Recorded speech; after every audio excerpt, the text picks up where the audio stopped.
In July, I read two fiction and two nonfiction books, these four right here.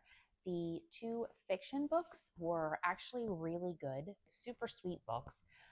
And then the two nonfiction ones are one is The Lost Art of Doing Nothing. So it's about Nixa. I think I'm saying that right. And the other one was called Goodbye Things, and it's about minimalism. Robert and I are kind of on this journey of minimalism. We haven't really gotten as far as this guy here. So let's start with this one, Goodbye Things. I'm Fumio Sasaki. This guy literally gave away or got rid of and sold everything. On the back of the book, it says that he lives in a 215 square foot apartment in Tokyo, and it's furnished with a small wooden box, a desk, and a roll up futon bed. I'm with minimalism or simplifying, but not quite to the point of only living with these items. But this book was really good, kind of put into perspective, simplifying and the why do you have all of the items that you have. I liked this book because he has 55 tips on how to say goodbye to your things, 15 tips for the next stage for your journey, and then some ways that he has changed since he said goodbye to all of his items. And a few things in this book stuck out to me. He has the definition of a minimalist, and I've always just kind of said this, he just puts it way better than I ever have. He said, my feeling is that minimalists are people who know what's truly necessary for them versus what they may want for the sake of appearance, and they're not afraid to cut down on everything in the second category. The things that are important to you will vary. The process of reducing your other items will also vary. I don't think there's a single correct answer to the question of what makes a person a minimalist. And then he talks about how we get used to the items that we have. And he says, we eventually get used to the new state where our wishes have been fulfilled. We start taking those things for granted, and there comes a time when we start getting tired of what we have. Any woman would probably be happy when she puts on a brand new dress for the first time. But by the fifth time, she's probably gotten used to that dress and feels less thrilled when she wears it. After the 10th time, it's no longer a new dress. It's something she's gotten used to seeing hanging in her closet. And I like that because, yeah, we do.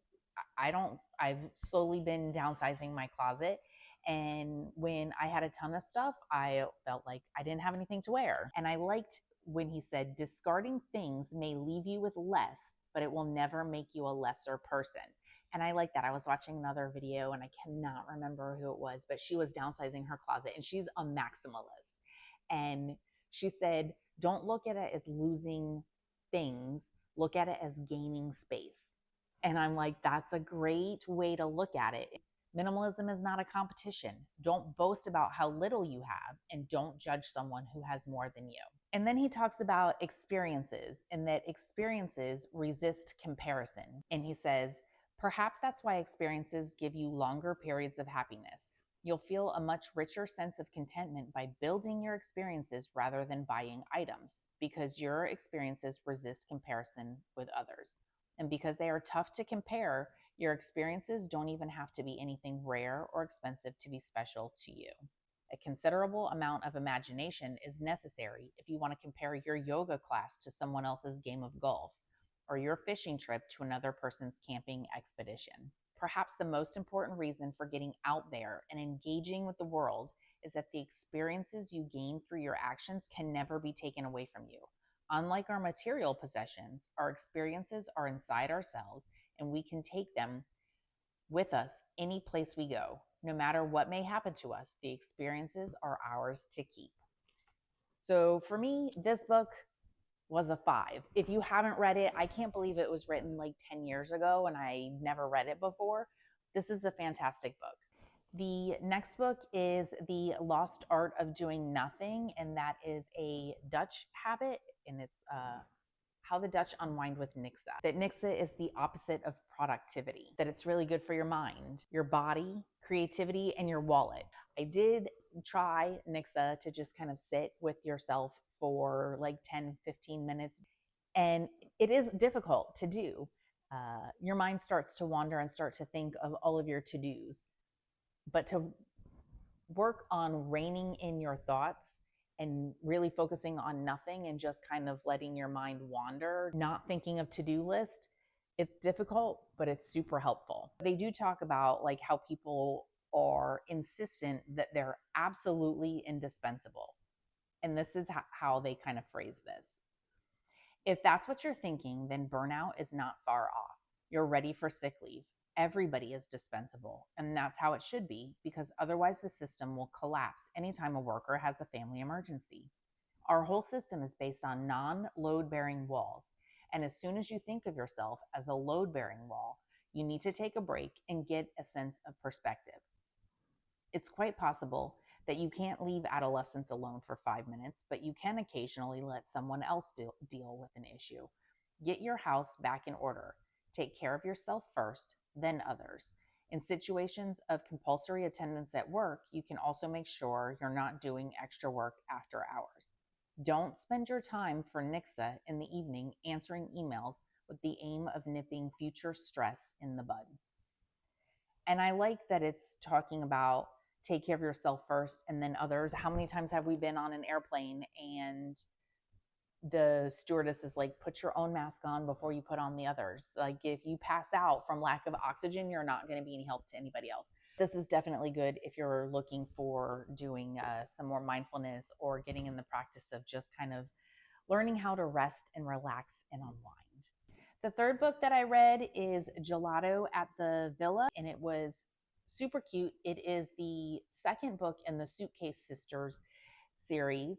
I enjoyed this enough that I'm going to go back and read the first one, and that one's called Tea with Elephants. But this is about two friends who have been best friends for years. I want to say it was like 10 years, and they decided to go on a trip to Italy. I liked their relationship with the two women, that even though you're best friends, you may not know everything about that person. Just their interactions throughout their trip. They apologize to each other. If you've ever been on a vacation with a best friend, you know you're not always going to get along. Planning a trip with anybody, everybody has different goals or agendas that they want, things that they do want to see that maybe the other person doesn't. So to just kind of be able to work together to make sure that the vacation is what both want is really sweet. This is a great book. It's cute, it's lighthearted, it's not really deep for anything, nothing that really kind of stood out to me. But it did make me want to read the first book. And each of these books, they can stand alone because the first book is not about Grace and Claire. The last book is called The Blooming of Delphinium by Holly Varney. This is also a book that's in a series. I believe it's the second one as well. The first one is called On Moonberry Lake, and it sounds really, I mean, I liked this book enough that I would go back and read the first one just like the other series. It takes place up in the Midwest, like I think it was Minnesota, Wisconsin. The main character is Delphinium, and she runs a flower shop. And all of a sudden, these seniors are there playing poker in her flower cooler because apparently the AC is broken at the assisted living facility that they're at. And so her flower shop, the cooler, is the coolest place in town. So they show up there, and she just kind of rolls with it. She has a talent of she can smell someone, like their scent, their natural scent, and she equates them with flowers, and then she determines personality traits based on that, like the good and the bad about them. The director for the assisted living facility, it's called The Gardens. They kind of come into conflict because obviously he's having an issue with these seniors coming to hang out at her flower shop. And then, of course, they start complaining about other things and have a list of demands. It's cute, and it also is just like this low level or under the radar kind of Christianity. Delphinium is not a believer, but she does have believers in her life. And so one of them, his name is Henry, and he helps her with the finances for the flower shop. And that's kind of how all of the other seniors end up coming to her place as well, because he's the one that brings them there. But he is telling her, and he says, first of all, this is just a place. You have so many adventures ahead of you. This is only one of the many experiences you'll have in your long life. You'll learn to accept that places come and go, homes change, and new people will come forth. And while others fade into the background as you age, the only steadfastness in life is God. In every season of my life, whether it was during times of celebration or heartbreak, calmness or turmoil, God has been my companion and rock. I hope you discover that presence and comfort someday. Just promise me you'll be open to what God has next for you. If you ask for guidance and keep putting one foot in front of the other, life will be so much more than what you could have planned or even imagined. Keep an open heart to be led. And that just reminds me of Jeremiah 29:11. For I know the plans I have for you, plans to prosper you and not to harm you. I also really liked not only the relationship that is between Delphinium and Elliot, but also her relationship not only with Henry, but with all of the seniors, and just her sweet spirit about her. Um, if you want kind of a quiet read, kind of quirky, with some definite characters in it, and no, like, it's a romance, but not like a romance novel. It's the no spice kind. If you're looking for that, then I would recommend this book for sure. And Gelato at the Villa, it's not a romance, it's more of a girlfriend kind of a thing. So both of the ladies are married.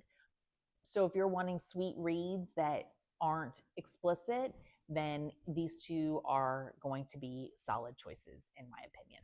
So these are my selections that I'm going to be reading in August. This is going to be probably the first one just because it's a library book and just kind of sticks with the theme of minimalism.